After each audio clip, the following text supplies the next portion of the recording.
À 100 km au sud de Gao, la base d'Ansongo compte aujourd'hui une centaine de soldats français. Le camp a été construit juste à côté de celui des forces maliennes.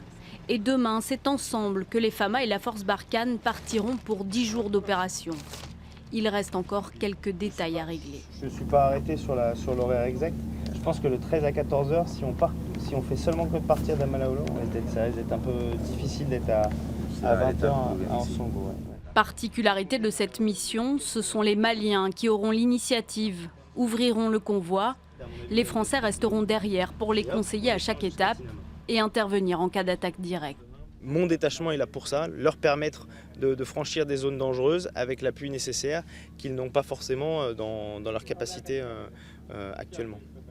À la tête des sections maliennes qui ouvriront la route demain, les lieutenants Ousmane et Mamadou.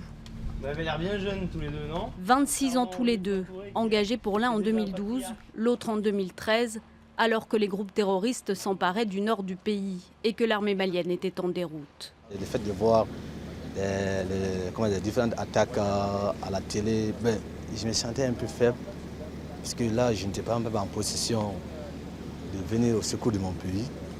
Ça me faisait mal. La nouvelle génération d'officiers maliens sait qu'elle doit reconquérir progressivement la confiance de la population, souvent hostile à sa propre armée dans le nord du pays. Aujourd'hui, je me dis que ça va mieux.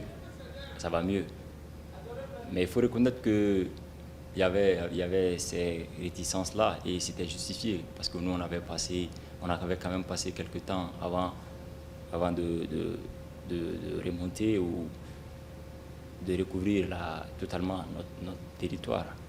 Et c'est tout l'enjeu de cette opération baptisée Soudou Baba, la grande famille en Peul. Tenter de recueillir des informations auprès des habitants sur le passage de djihadistes dans les villages et sur d'éventuels caches d'armes et de munitions. Pour s'assurer que chacun a compris son rôle sur le terrain, une répétition générale appelée rehearsal est organisée où le parcours est reproduit au sol en miniature.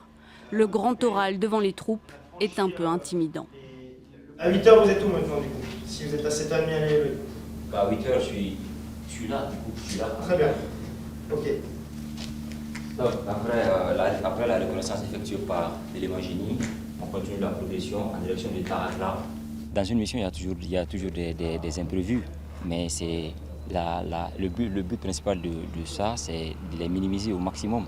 Certes, il y a encore des choses à améliorer, beaucoup de coordination à avoir, mais donc, comme il dit, ça va bien se passer.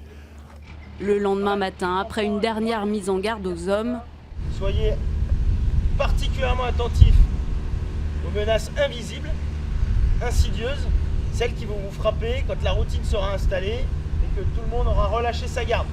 les 130 soldats maliens et français répartis dans 40 véhicules prennent la route direction le sud-est et quitteront le bitume dans moins d'1 heure pour s'enfoncer sur les pistes sablonneuses.